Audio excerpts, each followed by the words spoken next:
Y muy buenas tardes, don Andreu Barea. ¿Qué tal? ¿Cómo estás? Hola, bien. Gracias por preguntar. ¿Y tú? Muy bien, estamos aquí de nuevo una semana más, un tema más. Y nada, espero que os guste. Hoy, como ya he dicho en la introducción, vamos a tratar el tema de la eutanasia, que es un tema bastante controvertido, sobre todo cuando tratamos la parte ética, moral, filosófica y mezclamos la política de por medio. Entonces aquí don Andreu nos va a hacer una breve introducción del origen de la eutanasia, digamos. Exacto. Bueno, como siempre, vamos a recurrir a la definición del concepto, tal como hicimos en el primer programa, y cómo vamos a hacer de aquí en adelante hasta que no haya un ERTE, ¿no? En el podcast. Vamos a ver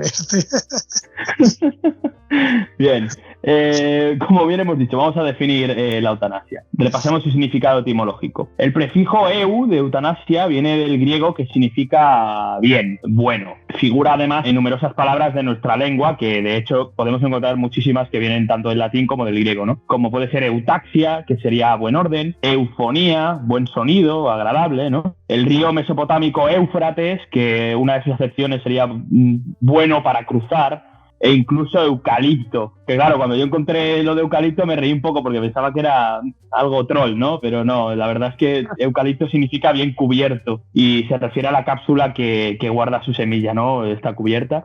Y luego tenemos la segunda parte de la palabra eutanasia, como ya hemos dicho, eu significa bueno. La segunda es Thanasia, que viene de Thanatos, que es la muerte, ¿no? El dios de la muerte, como Thanos, el titán ultra hormonado, morado, sí. Exacto, sí, el titán genocida, ¿no? Por antonomasia. Que la barbilla parece un talón seco, pero bueno. Efectivamente. Podemos definir etimológicamente a eutanasia como la buena muerte. Vale, el primer problema es que no sabemos exactamente qué es bueno y es malo, porque esto depende de la concepción que se tuviere de ambos conceptos morales, dependiendo del marco en la historia en el que estemos. Entonces, si no sabemos qué es bueno y malo, ¿cómo podemos saber qué es la buena muerte? Bueno, para hablar de la eutanasia, vamos a distinguir las definiciones de Gustavo Bueno en el sentido de la vida. Antaño, lo que podía ser una buena muerte podía ser sinónimo de morir en batalla, que era la exaltación de la dignidad. Tenemos, de hecho, el ejemplo de la frase del Imperio Romano, dulce et decorum est pro patria mori, que significa dulce y honorable es morir por la patria. Y, de hecho, si nos trasladamos 1700 años más tarde, en el antiguo reino de Prusia, para los oficiales prusianos era digno morir en la guerra. Podríamos estar diciendo que de alguna manera esto era una eutanasia, ¿no? Tenía una relación en su sentido con la buena muerte, puesto que para ellos era digno morir en batalla. Batalla por la patria.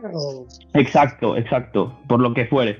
Sin embargo, o los mártires, ¿no? O los mártires cristianos. Sin embargo, estamos hablando de una bondad estética, meramente estética. De hecho, para volver un poco más atrás, el emperador Augusto, que fue el primero del Imperio Romano, el que fundó Tarraco, decidió morir. Cuando decidió morir, se acicaló, se puso sus prendas, reunió a sus más allegados y exclamó: «La comedia ha terminado, aplaudid si os ha gustado la obra».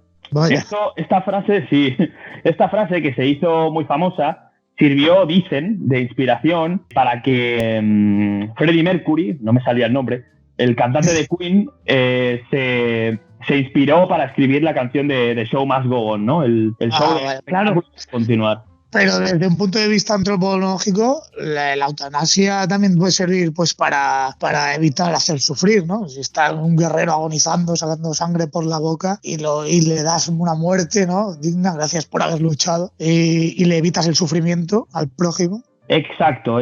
Esto, efectivamente, esa es una de las acepciones de las definiciones de la eutanasia que definiremos después, que es muy interesante. Pero para que veas que no es algo nuevo, te voy a explicar el mito del centauro Quirón. El centauro Quirón era aquel que entrenaba a Hércules, recibió un flechazo de Hércules. Y se sabe que las flechas de Hércules eran mortales. Si te rozaba su cuchilla, pues no podías hacer nada porque ibas a morir. Entonces el centauro Quirón, que estaba en su máxima agonía, moribundo, le pidió a Zeus, al dios Zeus, que le matara, que acabara con su vida para terminar con su sufrimiento. Y por mucho que lo intentó, Zeus no pudo porque Quirón era un semidios y por lo tanto su alma era inmortal. Entonces Quirón no podía morir y Zeus por ende no lo podía ejecutar. Entonces se recurrió a cambiar su alma por un alma mortal. Entonces, lo que se hizo, que muchos sabréis, quizá los de Centauro Quirón no, es cambiarle el alma por la de un mortal.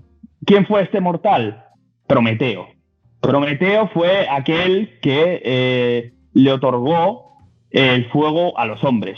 Y fue aquel que terminó castigado, ¿no? Atado, ¿no?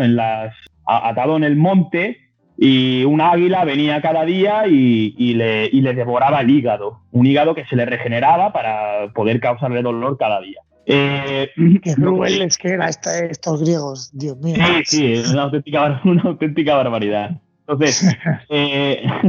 Entonces, claro, se cogió el alma de Prometeo, que él era mortal, y se le dio el alma de Quirón para que Quirón pudiera morir y para que Prometeo pudiera ser torturado eternamente. Es curioso, ¿no? Y es muy bien lo que comentaba. Bueno, yo he visto algunos símiles o metáforas, en algunas series, en animes sobre todo. Esto se ha visto bastante, este símil. Sí, hay muchísimas. Entonces, después de no conseguir definir exactamente lo que sería la buena muerte, a pesar de que tenemos esta definición perfecta de muerte predicada, que es lo que acabamos de comentar, vamos a definir lo que es realmente la muerte operada. Bueno, hasta aquí me he hecho eco también de lo de Gustavo Bueno, pero a partir de aquí me hago sobre todo eco de la ponencia de Carlos Madrid en la fundación homónima de Gustavo Bueno. Vamos. Bien. El concepto de eutanasia no se refiere tanto al resultado de morir, sino a ese proceso de alcanzar la muerte, ¿no? De alcanzar ese resultado. La aceptación vigente, la más aceptada en el presente, quizá es la que acuña el Lord Canciller Francis Bacon en El avance del saber. Voy a leer el párrafo, que es un extracto literal de su obra, para que entendamos más o menos a qué se refiere. Vale, perfecto. El deber médico no solo es devolver la salud al enfermo, sino también aliviar sus dolores y sufrimientos. Y no solo cuando tal alivio puede conducir a la recuperación, sino también cuando ayuda a procurar una muerte pacífica y sencilla. Porque no es una dicha menor aquella que César Augusto solía desear para sí cuando deseaba la eutanasia. Esta se dio particularmente en el caso de Antonino Pío, cuya muerte llegó como un sueño tranquilo y placentero. Vale, de ahí que podamos llamarle eutanasia clínica, no médica, ¿cierto, no? Sí, bueno, sí, exacto. Eso lo vamos a tratar luego porque lo curioso, la distinción entre eutanasia clínica y médica es que no podemos llamarle eutanasia médica porque es contraproducente.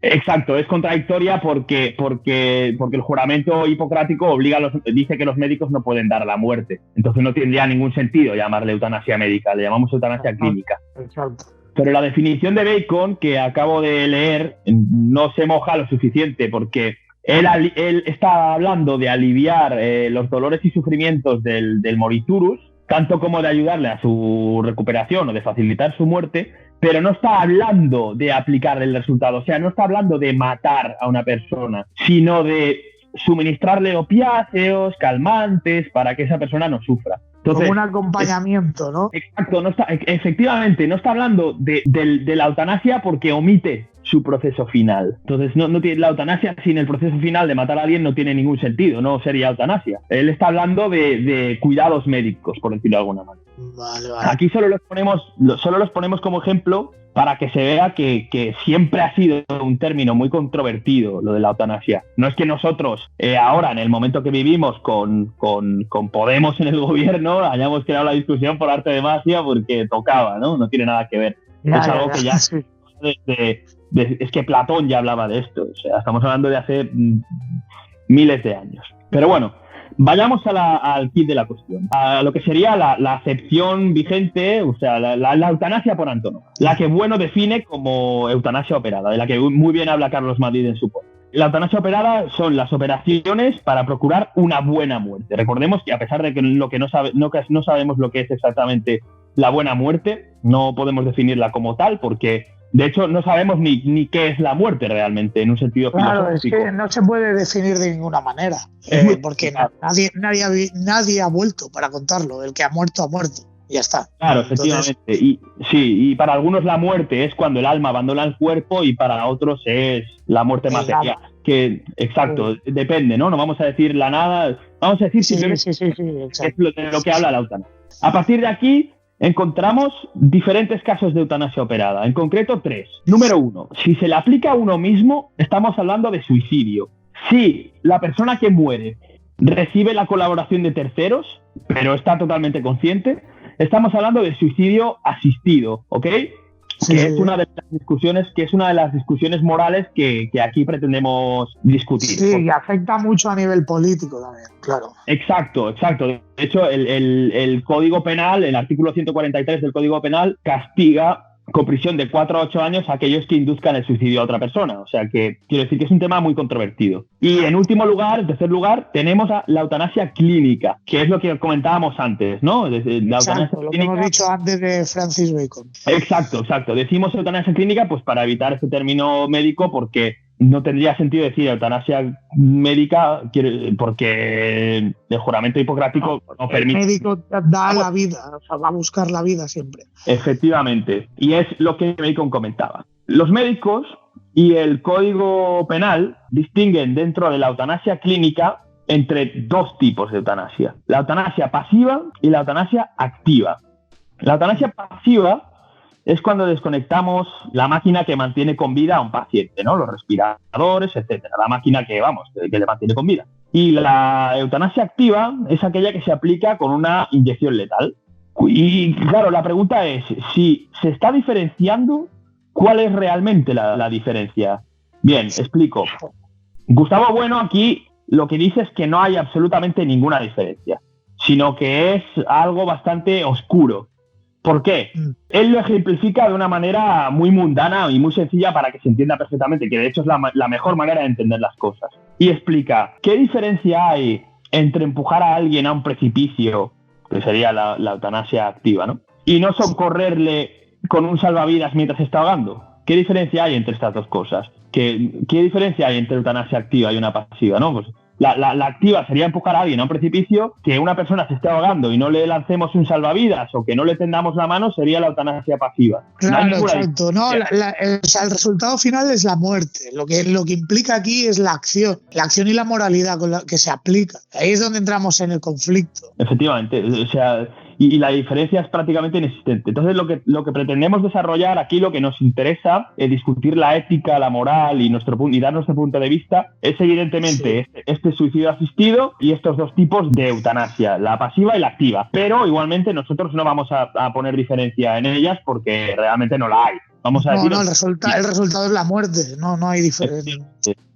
A ver, yo te digo, bajo mi punto de vista, y matizando un poco, porque es que tampoco te lo puedo profundizar mucho porque ni soy experto en la temática ni nada, pero bajo mi punto de vista ético y moral, yo creo que si el individuo afectado, ¿vale? Si el individuo afectado no tiene cargas, no implica que su muerte vaya a afectar o vaya a crear un impacto muy grande en ámbito social y económico a sus familiares, a la gente que le rodea y tal. Evidentemente que sentimental será fuerte o no, depende del caso. Yo creo que el Estado, siendo una persona adulta y totalmente cabal, el Estado debería permitirle morir, siempre y cuando se reúnan esos puntos, ¿vale? No vayamos a mezclar con el programa nazi Acción T4. Claro, sí, el programa nazi Acción T4 fue como amparándose en una excusa política, ¿no? Bueno, no política, sino ética. Claro. Fue un programa de posguerra eugenésico, vamos. Básicamente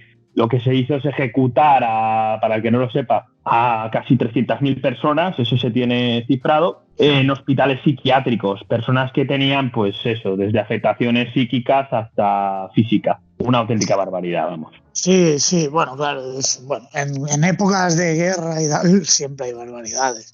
Pero sin ir a ninguna época lejana, se sabe bien que en abril del 2002, en Holanda, entró en vigor la eutanasia. Y la eutanasia te estoy diciendo que se puede aplicar con el consentimiento de los padres allá en Holanda de 12 a 16 años y de 16 a 17 con decisión propia, ¿eh? O sea, es una barbaridad. Es una auténtica barbaridad. Barbaridad o no, pero claro, es que tú, ¿cómo ha sido criado ese niño? Porque al fin es un adolescente o un preadolescente, en el caso de los 12 años, para que quiera morir.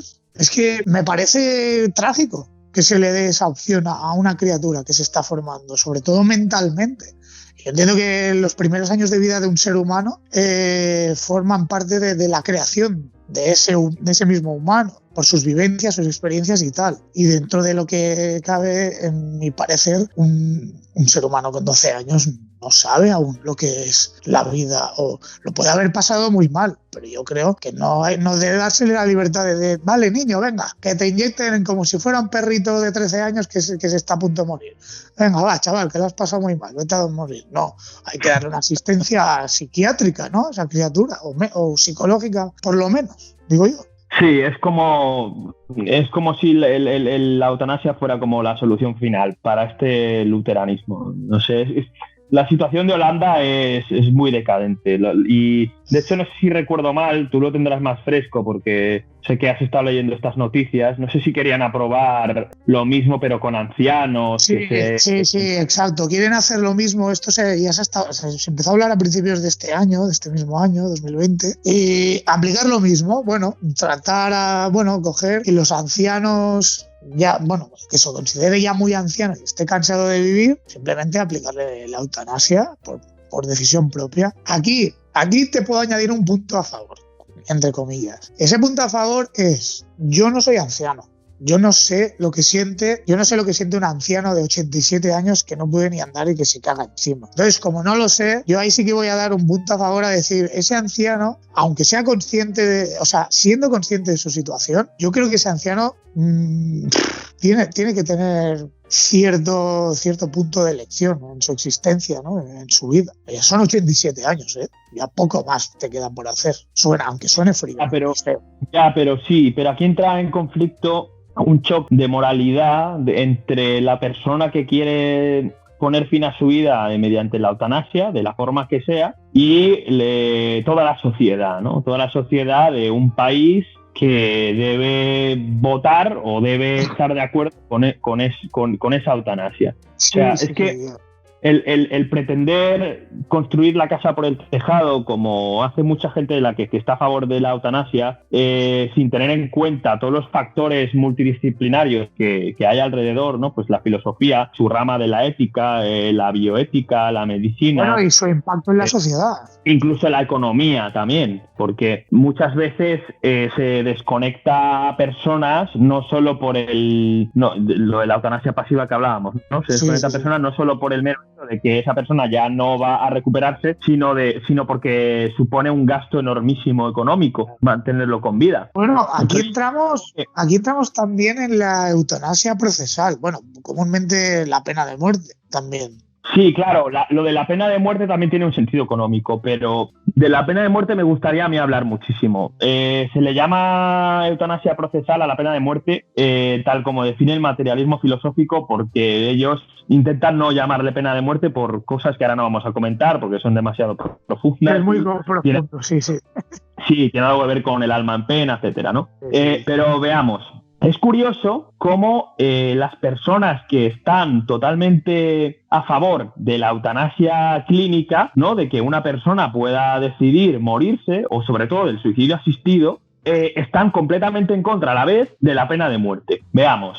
La pena de muerte no solo es a veces el hecho de poner fin a la vida de una persona que debe bajo una ética humanista morir, pero no humanista de preservación de su vida. vamos a decir, de una ética, de aquello relacionado con, ostras, ha cometido un delito gravísimo, esa persona no debería formar parte de la sociedad. Pasa a ser un individuo en el ámbito social, digamos. Exacto, eso es importantísimo, la distinción por el impacto que ha creado, claro. Exacto. El delincuente en sí, vamos a decir criminal, que suena incluso un poco más fuerte, ¿no? Porque, evidentemente, aplicarle la pena de muerte a una persona que ha robado un saco de patatas es algo absurdo. Pero un terrorista que ha cometido un atentado en el que ha matado a 20 personas, por ejemplo, en algún momento de su vida quizá ya no puede vivir con ese remordimiento, ya no puede vivir con ese remordimiento de haber hecho lo que ha hecho.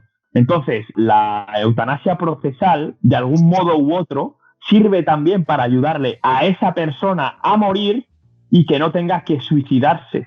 Es como un 2 por 1, digamos.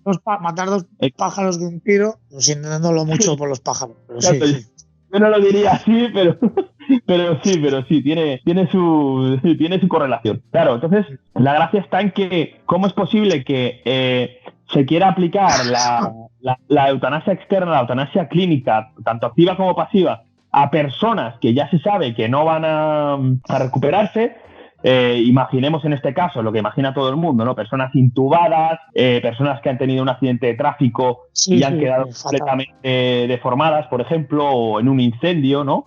Como sea, y se sabe que ya no pueden hacer nada, o que tienen un coma muchas veces inducido y no se puede hacer absolutamente nada y hay una máquina que los mantiene con vida. O sea, carecen de conciencia y por lo tanto de decisión, aún sin saber que probablemente quieran vivir. Exacto, entonces lo que yo expongo es siempre en palabras de Gustavo Bueno y de la ponencia de la que se hizo eco de su obra, Carlos Madrid. Lo que yo expongo es, ¿por qué es ético, según las personas que están de acuerdo, No vamos a entrar en esta discusión. ¿Por qué es ético para las personas que están de acuerdo matar a una persona que está así, pero no es ético matar a una persona que ha cometido un delito enorme y ha perdido tanta o más personalidad, más significado de persona que una que está intubada? Y me refiero a la segunda persona como la que ha cometido un crimen gravísimo. O sea, ¿por qué es más matar a una persona que ha tenido un accidente y está en la ruina, hecho polvo, que no matar a una persona que ha cometido un delito horrible, horrendo, con el que ha acabado con muchas vidas? Es que no entiendo, es una contradicción que es que probablemente ni ellos saben desarrollar, ¿no? Entonces claro, es curioso. Es complicado. Bueno, estaría bien esclarecer a los oyentes que opinaran en la caja de comentarios, aquí en iVoox, si lo escuchas en iVoox. En Spotify no, creo que no hay caja de comentarios, o al menos yo no la he visto, pero en iVoox sí que la hay. Y nada, pues dicho esto, hasta aquí llega un diálogo cualquiera. Dar las gracias a don Andreu, que está siempre aquí atento y poniéndonos sus temas interesantísimos. Recordar también que paséis por su canal de YouTube, Un Café con Glaucón, donde trata temas igual de interesantes o más. Y nada más. Muchas gracias y hasta la semana que viene. Venga, hasta la semana que viene. Un saludo.